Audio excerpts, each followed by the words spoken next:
guy named Jim, I'll never forget his name, Jim Janicek. And he was the head of digital photography. And they were doing digital still photography 15 years before we ever even imagined doing it with motion picture cameras, okay? Yep. Because of storage. There's no way. There's 24 pictures taken every second in a movie camera. And, just to have the storage to do one multi-pixel picture, it was challenging with storage back then anyway. So I walk in the room, and there's this picture of a star being formed, like millions of light years away, and it was a digital photo. And I asked him, "Is that a digital photo?" He goes, "Yeah." And I go, "Whoa!" And it was beautiful, So it was interesting because my dad wanted to make the very first digital motion picture camera, which is, now there's there's all these cameras that are out that we're using now, and we almost ended up doing that. But the reason we were stopped is because storage wasn't capable of it then, so that stalled, and eventually it happened. But the digital world and the realm and where technology has put us, it allows everybody to take their iPhone and make a really killer picture or video, and I think that's awesome. It's an extension of people's creativity, and it's a time machine. Every photo it stops time, and it's really cool. So anyway, it's pretty amazing. Okay, so my second question, and then we'll get into you as a cinematographer. I think it's safe to say you've been doing this for a while, right? Between your father, 45 years. Yeah. What I'm curious about, and this is something that I always like to talk about for my listeners, is you're incredibly stoked on the business and the job that you do to this day, and you've been doing it for a really long time. What is it that that has gotten you or maintained your excitement for the job? And a lot of people, it's a cliche to say, do something you love and you'll never work a day in your life. I mean, is that truly the case with you? And if so, what is it that's just kept you so stoked all these years? It's, first of all, I was extremely lucky. I was lucky to be born into a family that just happened to be in that business. Now, that being said, I remember when I was a kid, I was into art and drawing and painting, so I had an appreciation for shape and light and framing and all that. But it's interesting. I had no idea that's something that then that would be that I'd still be passionate about today. Okay, now the thing of it is, the motion picture industry it's a tough business. It is not easy. Okay. Yeah.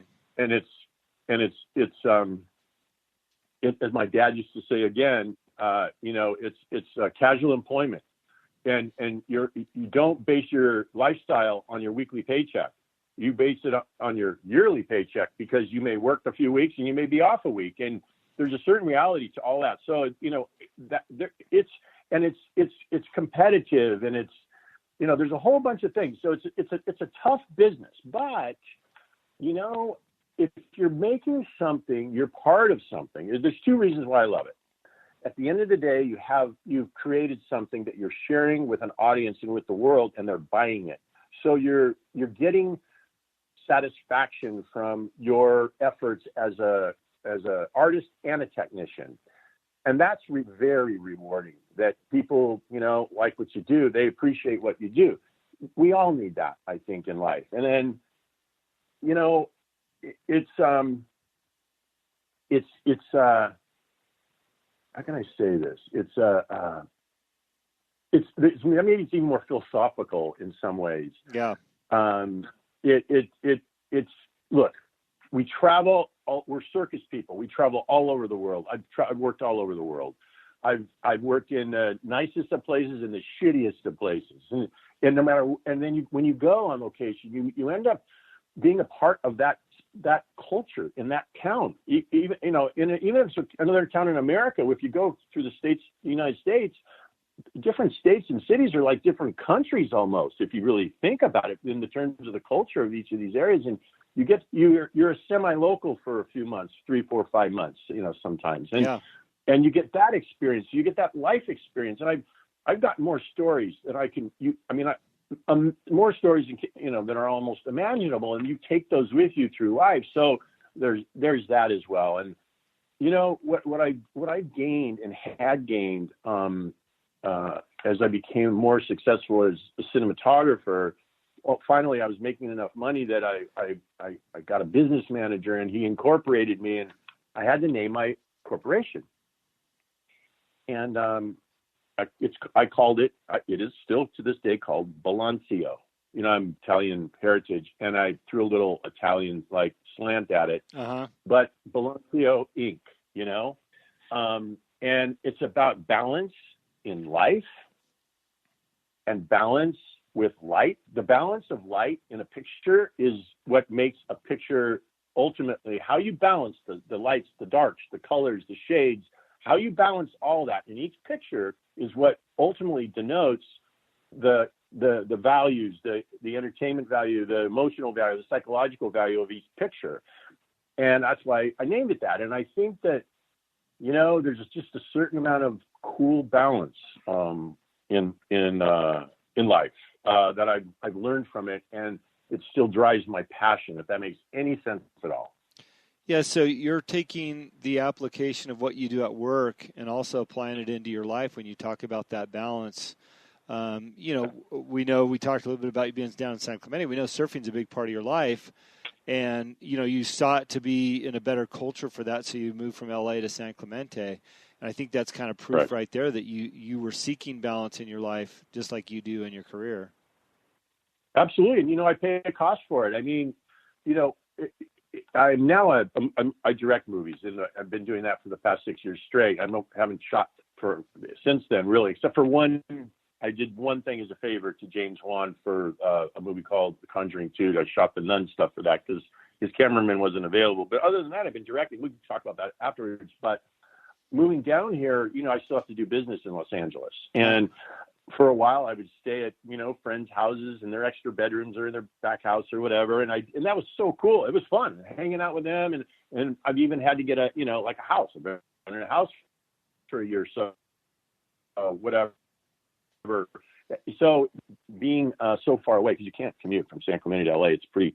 I mean, you can go back and forth in a day, but it's not something you can do every day. So there's a price to pay, but that's also balance. Okay, what I get, the peace of mind and in my soul that I get from living here to not being there, and I'm not dissing LA, but to be honest, I'm so happy I live here now, and I never would want to leave this area, whether it's here, maybe farther south, or even maybe to Newport Beach. I think Newport is an interesting place as well. A lot of my family lives there, but that's a little more fast-paced than what I love, than San Clemente. But anyway, it is about balance in life, and as you go through life, I think you find the things that are important to you, that strike you, that are important, and make give you that you're passionate about. You find some passion in.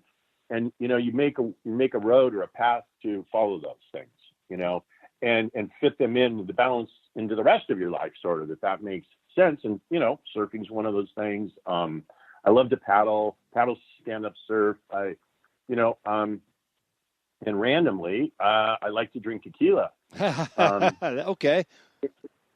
And I've been doing that for a long time. And I learned how to drink tequila before I became a director. On a movie I was shooting in Yucatan with John Frankenheimer. It was called The Burning Season. It was the Chico Mendes story about saving the rainforest in Brazil, and Raul Julia played the part. Uh-huh. And we were down there, and I mean, in pictures it looked beautiful, but oh my God, there was smoke really everywhere. They burned everything, and it was kind of a hellhole, actually. But you're down in Mexico, and we were staying in not great places, especially in the beginning. It was terrible, what the production company put us up in. And I changed that after a while because that was not cool. But anyway, in the place we moved to, they had this Herradura Añejo tequila as a well drink in the bar. And I'd never tasted anything like that. We used to know like Cuervo Gold, and you would shoot it or whatever back in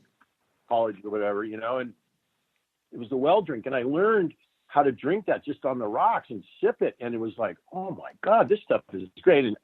And that was in my God, that was in I don't know, early 90s, way back then. So it was a long time ago that I learned to drink tequila. And ever since I've been a fan. But anyway, that's, and that will get us into Cazcanes eventually. But, you know, I'm also a movie director and I love it. And I direct horror movies basically and thrillers. Uh-huh. And, you know, that I graduated, you know, kind of from being a cinematographer to that, kind of randomly. I actually, years back, I shot The Mask with Jim Carrey and Cameron, and then I shot a movie called Mortal Kombat, both for New Line Cinema. Uh-huh. And then they had the second one, Mortal Kombat 2, and they asked me to shoot it, and for some reason I just said to the producer's assistant, you know, God, I'd be honored to do it again because I had a great time shooting the first one. We went to Thailand, and it was so cool, but so maybe I'd rather direct it. No. And then all of a sudden, 2 weeks later, I'm directing a $35 million movie, you know, 4 continents of the earth, around the world twice, prepping and then shooting. And wow. It was that was way back in '94, around then. And I directed that, but then I went back to shooting again. And then I did some television directing, and then I shot some more, and I got hooked up with this guy, James Wan, who is just a brilliant genius of a filmmaker, and he's the master of horror, one of them in our time, of all time. And I ended up shooting 5 movies in a row for him, basically.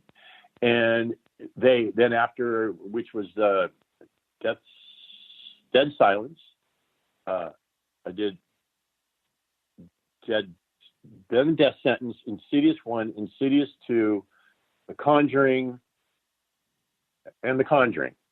And those movies were very successful and started basically 3 different franchises. And I was a part of that with James. And then they asked me to direct this movie called Annabelle, which turned out to be a very successful movie as well. It's a spin-off of the Conjuring franchise. And now there's number 3 is in post right now. And the guy who actually I've known for a long time, who wrote the original Annabelle, is directing it. Gary Dauberman is a friend of mine. But anyway, it launched me into directing, and for some weird reason, I guess that's what I'm supposed to do right now. And I've directed 3 more movies in a row, and my next movie's coming out April 12th worldwide on Netflix, called The Silence. So I've been really super busy at it and very thankful to have it, you know.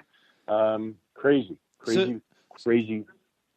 So John, you've had a great transition through your career from not only all the way from being a kid, your family's business, into, you know, going out on your own, then building your own business, and now directing.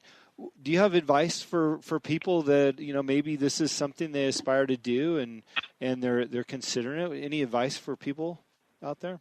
Yeah. I mean, again, I am not going to sugarcoat it. You know, the business is tough. It's not easy to get into. But you can get into it. And now with all the mediums, okay, the formats, from now, all the, digital streaming, YouTube to Netflix to whatever, there's a hell of a lot more product being made. So, and it's easier to pick up an iPhone and shoot a little movie now. So I do think if it's something that you're, really interested in and passionate in, whether it's that or writing, writing stories and writing movie scripts, I completely suggest that you go for it, but it doesn't mean it's going to happen. But if you don't try, then it never will happen. It's like my dad used to say, if you don't step up to the plate, you never hit the ball. It won't happen. So, if you have an inkling, dabble in it, and even in your spare time, write or take out your iPhone and shoot a little movie. And you never know, but you can post that now, and there's avenues. It's not necessarily going to happen, but it definitely won't happen unless you try. And we're very few people, or not very few people, but there's a lot of people that work in jobs that they work to live, and that's cool. I work to live. And in some ways I live in my work because I love it so much. Yeah. And having both is kind of cool, Yeah. It's kind of cool. Well, I don't know if there's value in this piece of advice, but my guest last week on the show, his name was Julian. I get it. I don't know why. All of a sudden, I've got a fair amount of requests of people to be on the show. And